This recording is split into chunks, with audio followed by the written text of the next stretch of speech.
All right, we're back here in Prague on July 22nd, 2017. We're going to talk about the effects of the NIBIRU Flyby, Planet X, Wormwood, the destroyer, and how to prepare for it. First, the effects. There will be iron oxide covering all the waters of the planet, fresh water and salt water both. That will take days to dissipate. I don't know how many days, but days, possibly weeks to dissipate. We could have winds when the jet stream comes to the surface of the planet. In fact, this happened here in the Czech Republic, what was that, about 10 years ago? When that forest got wiped out, those straight line winds. Anybody remember that? Come on, some of you do.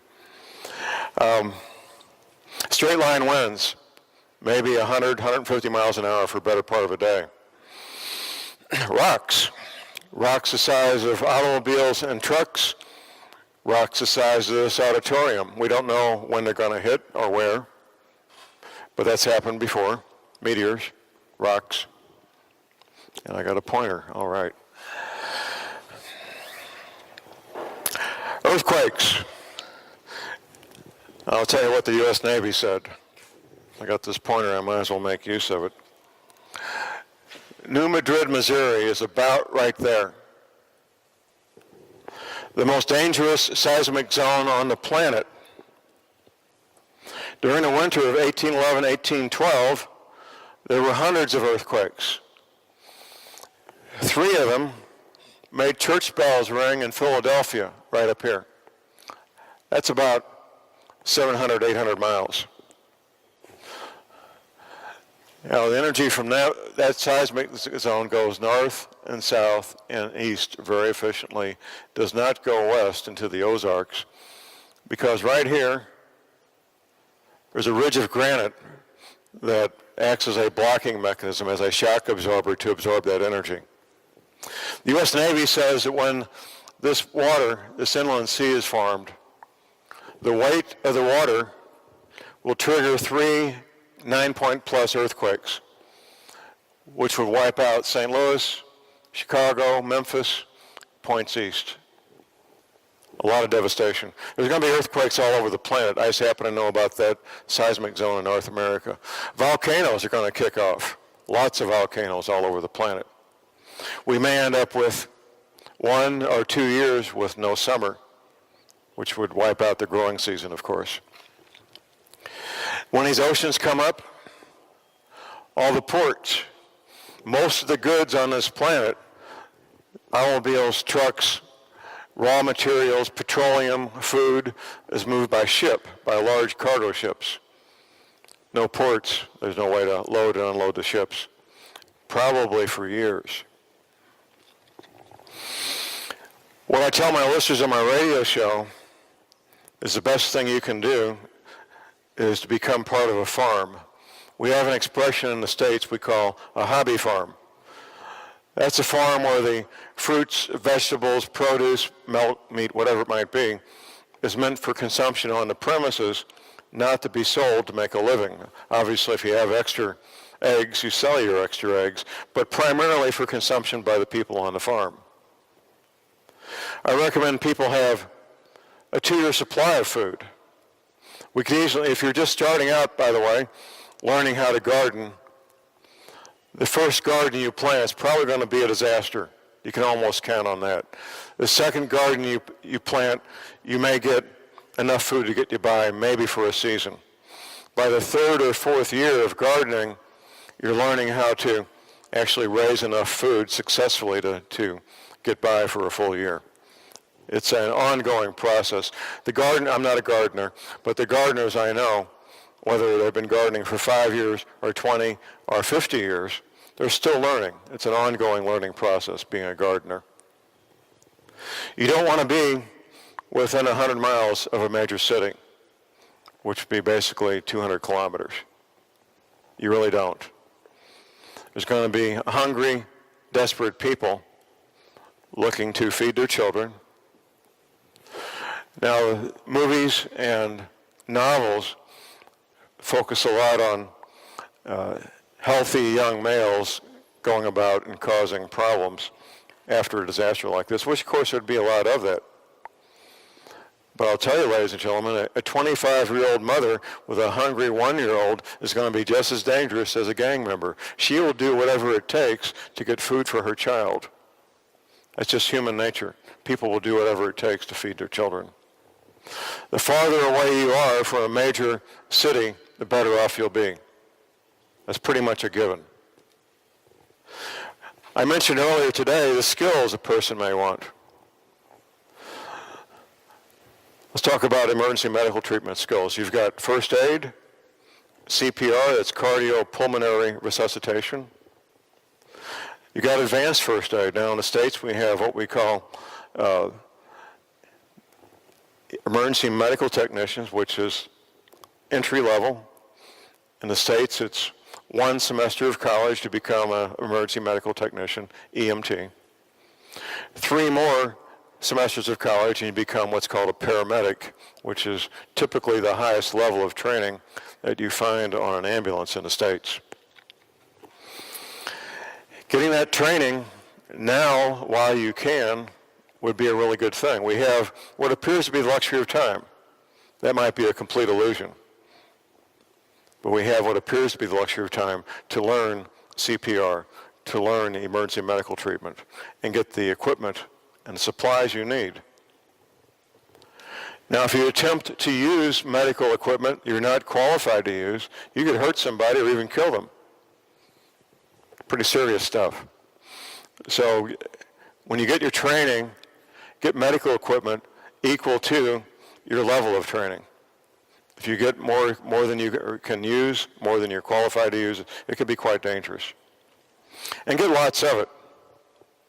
When these ports are closed, and it'll be on both sides of the Atlantic, when all these ports are underwater, there's not going to be spare parts anymore. That's not going to happen. The chance of the power grid surviving nationwide in the States or in many of these other countries is pretty minimal. And of course, I should mention there's other threats above and beyond, or in addition to, a NIBIRU flyby. One of the main ones, of course, being the consequences of a coronal mass ejection, which the worst one we're aware of happened in 1859, or a man-made EMP, electromagnetic pulse. The coronal mass ejection, quite frankly, could be far worse than a man-made electromagnetic pulse for the following reason. Electromagnetic pulse is strictly line of sight. It can't go around the surface of the planet, around the curvature of the Earth. Coronal mass ejection, if it's powerful enough, can go all the way around the planet, knocking out the power grid worldwide. In some ways, a nationwide or EMP to hit Europe or the United States or South America could in some ways be worse than the NIBIRU flyby. The estimates for the states, for the United States, is 9 out of 10 Americans would be dead in 1 year if we had a nationwide power outage. Think about it. Now, I don't know the numbers for Europe, but in the United States, 8% of the adults in the United States are diabetic. You've got another percentage of people who need heart medication, other people who need medication that keeps them from rejecting organ transplants. All kinds of life-saving medication that after electromagnetic pulse would be gone. The typical prescription is 30 days, which means the typical person has 15 days of their pharmaceutical products. Once they're gone, they're gone. I do recommend that people find alternatives to the pharmaceutical products. It may be herbs. It may be essential oils. It may be different things for different people. Maybe just stop taking them. Sometimes you're taking things you really don't need. But finding a way to have an alternative now, if you say you're taking 5 or 6 prescription items, if you go off those all at the same time, you're going to be hurting. Be hurting real bad. But if you incrementally get off them one at a time and substitute herbs or vitamins or essential oils It'd be a lot more pleasant experience than trying to do it all at once. I mentioned earlier ham radio. Ham radio was first developed by these different governments to give people a way to communicate in the event of a crisis. Most people involved in ham radio, it doesn't matter what country it is, almost all of them have an interest in preparedness. One of the things I'm always being asked when I come to presentations like this, John, how can I find people of like mind, as we say, who know what I know, who believe what I know? In ham radio, you're going to find people like that. It doesn't matter whether it's Prague or London or Warsaw or New York City. People involved in ham radio, almost all of them are interested in being prepared. That's pretty much ubiquitous around the planet. It doesn't matter whether you're an 8-year-old boy or girl or an 80-year-old man or woman, you can be involved in ham radio and enjoy the hobby and have fun with it. Meet interesting people, learn how to do things you would never do otherwise. I mentioned earlier the difference between the way women approach preparedness and the way men approach preparedness. It's very predictable. The women tend to focus on the practical things. How in the world am I going to do laundry? How am I going to feed the kids? How am I going to cook? How am I going to keep the place clean? Men tend to focus on things like, how do I keep my car or truck running? How am I going to keep the water functioning? The things that men typically take care of anyway. But the two come together to make a whole. Learning what you need to do now, having the tools you need to do it now. Let's talk, for example, how do you do laundry? It wasn't so long ago when our grandparents, our great-grandparents, one full day a week to do nothing but laundry, right? One full day a week to do nothing but laundry for the family. Guess what? That's coming back, unfortunately. Now, in the States, up until the 1970s, we had wringer washers. There's no place to hook up hot and cold running water under 40 pounds pressure. There's no place for it. You simply put water in it, you turn on the agitator, it agitates till you turn it off, pour out the water, put in fresh water, agitate it till it's rinsed out, and so forth. Maytag used to be the really big manufacturer of these wringer washers. They can be reconfigured to work with a bicycle. There's lots of ways to get a wringer washer to work. They're very simple devices. And it's a lot easier to get a little bit of electricity than it is to get hot and cold running water under 40 pounds pressure. A lot easier. You'll get electricity before you'll get hot and cold running water under 40 pounds pressure. One of the things I learned in the Army was you're in civilization when you can take a hot shower. That's quite extraordinary in case you don't know it, being able to take a hot shower. And if you can do that, you're in really good shape. How do you prepare your food when there's no electricity, no natural gas? How do you clean your utensils? What do you do for toilet paper? Lots of questions there. What are the answers? The more you adopt that lifestyle now, the less of a shock it's going to be. Now, where I live in the Ozarks, there's two families competing who can be the most redneck. So one family, the 12-year-old daughter, killed a poisonous copperhead snake, and the parents cooked it and they ate it about 3 weeks ago, much to the shock of many of their neighbors. And so now the competition goes on to harvest and prepare and eat different critters that we find in our area. We got possums, we got raccoons, we got squirrels, deer, of course. Deer is a real big thing. But those skills that now are looked at as recreation, in the future will be a matter of life and death. To be able to hunt, to be able to fish. Gardening. Most people for right now, gardening is a hobby. Gardening is a recreational pastime. It won't be in the future. It'll be something that would be a matter of life and death. Most people live in or near a major metropolitan area. That's the nature of our world, here in the first world anyway, in Europe and in the United States. And they live in and near these metropolitan areas because of employment. That's where the jobs are. I understand that. You drive 100 miles away from the city, you've got farmland. How do you become part of an ongoing farm? Well, you either buy a place or you become part of that farm. Farmers need two things. They need money and they need manpower for labor. Almost all farms, almost all the time, especially small farms, hobby farms, family farms. Perhaps you can find a family farm that would be glad to have extra labor on weekends. Be glad to have a little extra capital to buy an implement, a tool that they don't have now that they could really make great use of. Whatever it takes to become a part of a farm, preferably at a good elevation, has plenty of water, preferably a place where the winters aren't too bad. The higher elevation you go, the worse the winters get in general, and become part of it. I'm not saying it's going to be easy. Finding a place like that and becoming part of it, it's going to be time-consuming. It's going to be difficult. You're going to be disappointed a lot until you find just the right place where you would be welcome. Most of you listening, wherever you might be,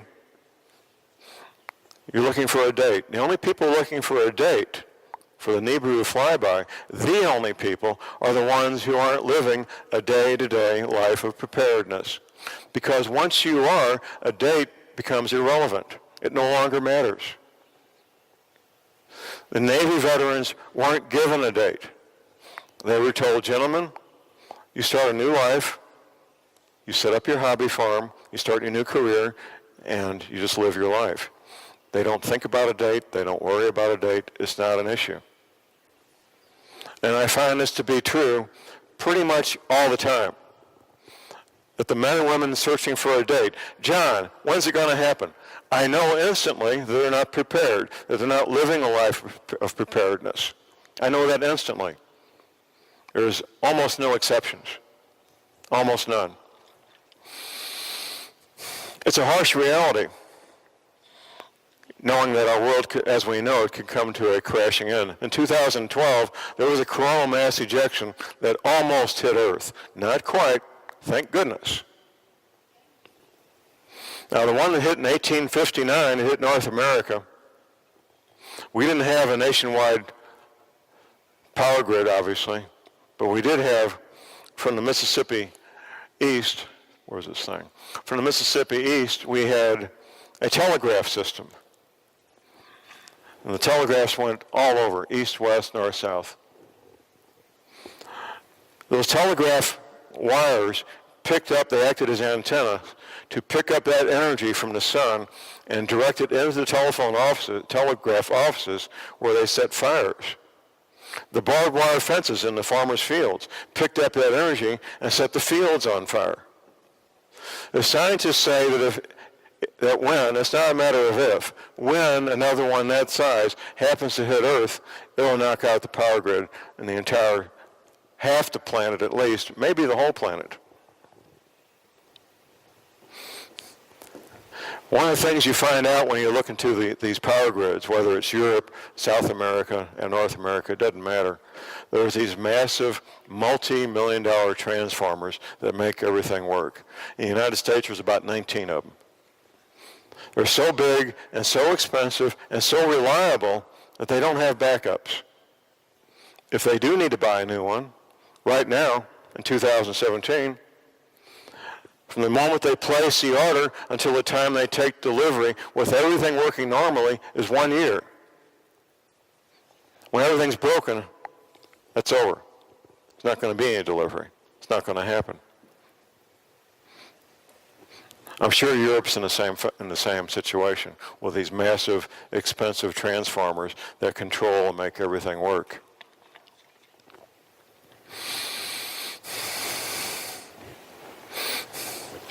This planet has been through these cycles multiple times.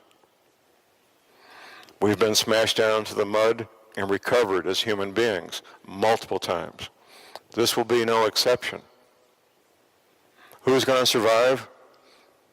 Young men and women, healthy young men and women who are on farms, are diligent and smart and have resources.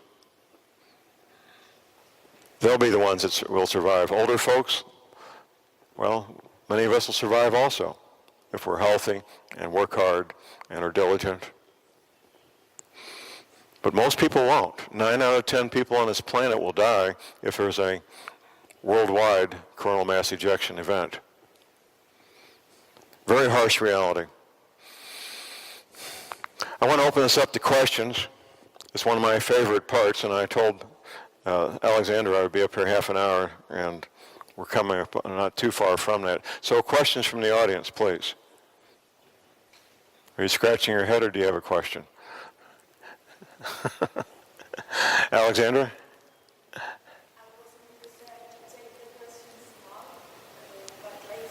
You want to do questions later when we have the panel?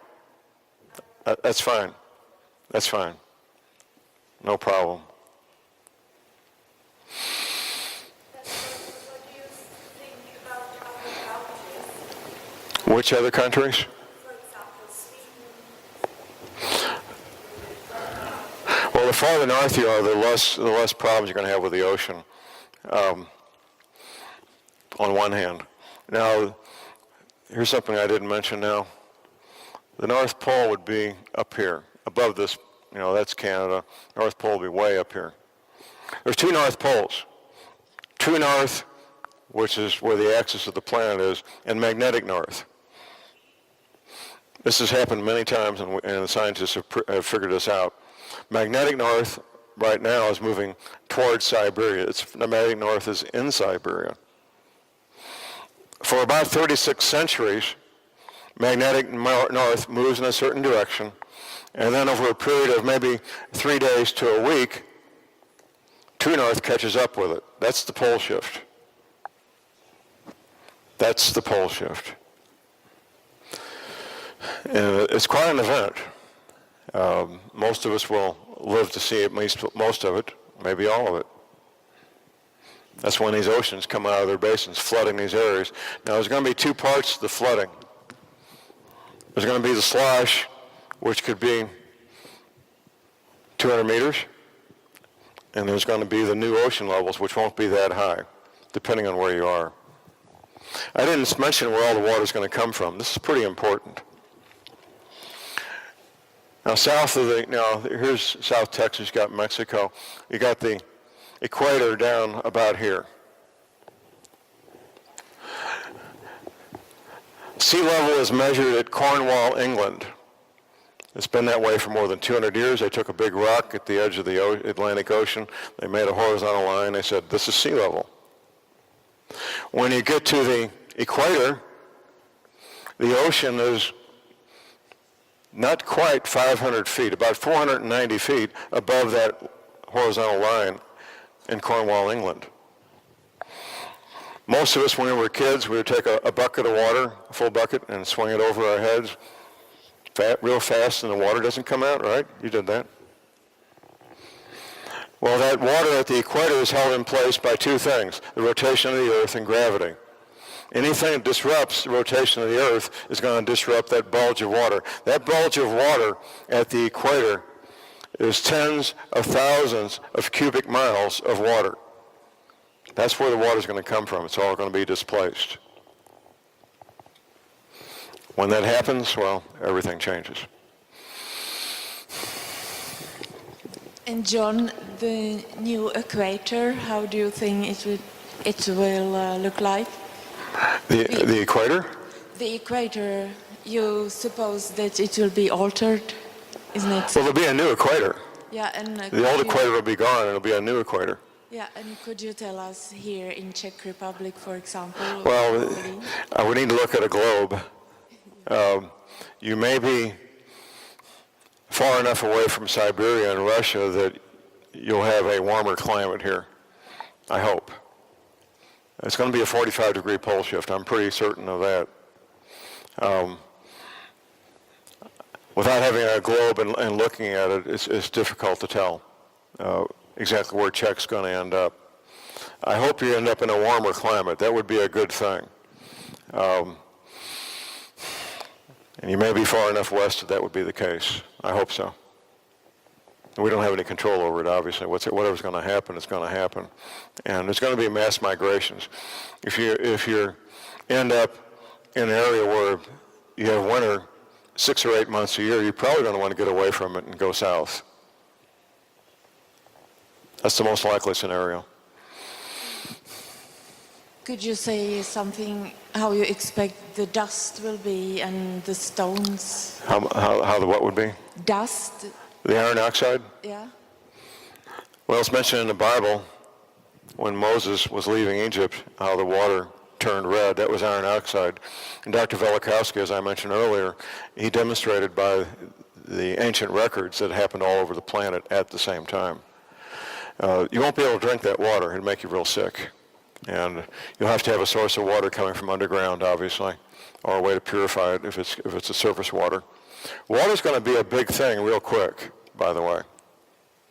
Having access to pure drinking water is not optional. It's probably the largest reason right now in July 2017 for infants dying on the planet is bad drinking water. It'll become even more so. Us people in the first world country, we're used to having easy access to pure drinking water. That won't be the case anymore. It will no longer be easy. There's an old saying around the prepper community, 1 is none, 2 is 1. Anything critical, like a water filter, get 2 of them. Anything critical, like a radio, get 2 of them. That's just a smart thing to do.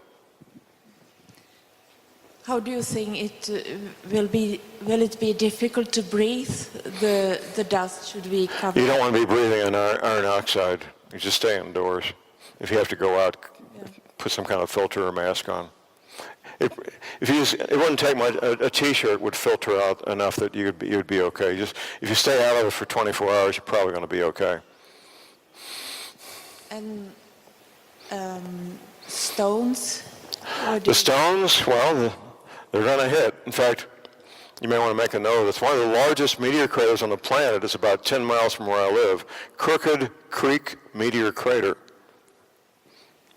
Crooked Creek Meteor Crater is 3 miles across. It's massive. It's so big they didn't even know it was a meteor crater until they had aircraft that could fly over and say, oh, look at that. That's not normal. From the ground, you can't tell it's a meteor crater. But these rocks are going to hit all over the planet. We don't know where. If you're unlucky enough to be hit by one, you won't have to worry about it. It's going to kill you. But most people won't be hit by rocks. They will hit. They will do damage. And having some sort of underground shelter would just be a smart thing because we're looking at 150-mile-an-hour winds for at least a day. Possibly torrential downpours of rain. The rocks, like we said. The iron oxide.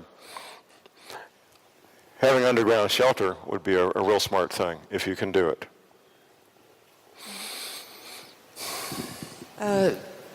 In the Bible and other scriptures, you can read about the 3 days of darkness, and that we should cover for our eyes so that our eyes could be damaged if we look outside.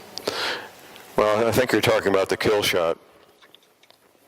And we may be looking at 150 degree Fahrenheit temperatures for a better part of a day, which for a healthy adult, if they got water, they're going to be okay. Children under age 5 and older people would probably die in that much heat for 10 or 12 hours. That's one of the possibilities. It is, absolutely. And protecting your eyes from the sun would be a smart thing also. There'll be things happen that you would never believe would happen during these events.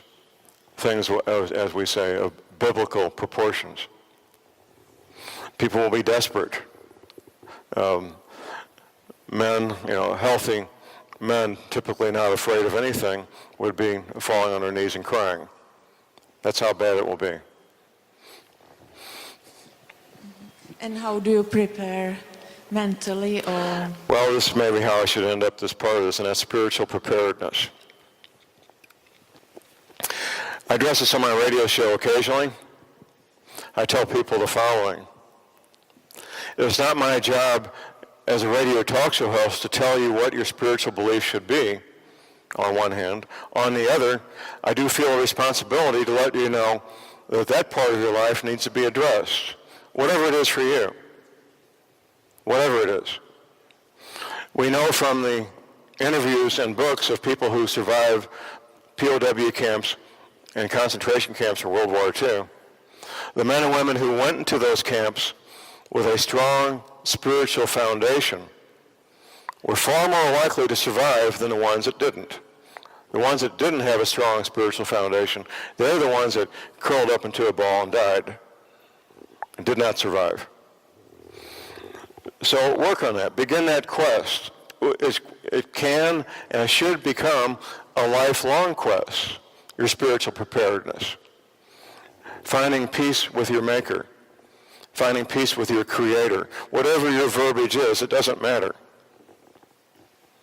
What does matter is that you begin that quest. I've only been to one funeral for an atheist, and it was run by atheists. And it was the saddest thing I've ever been to. Very sad.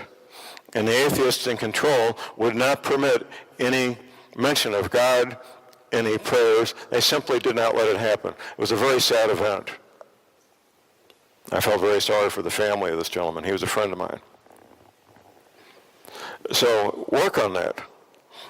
It may be Christianity, it may be Buddhism, it may be Native American spiritual beliefs, whatever it is.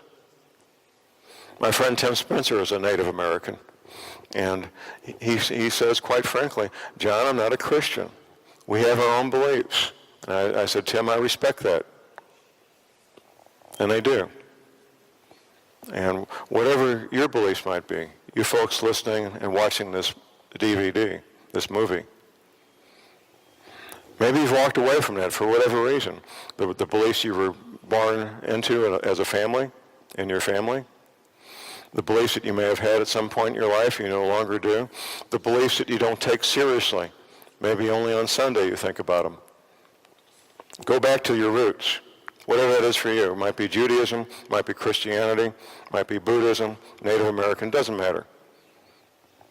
Get involved in your spiritual life once again, incorporate it, and make it something you do every day. That's how to get through this. That's the single most important thing I can tell anybody, is to get your spiritual house in order. And I think we may be done.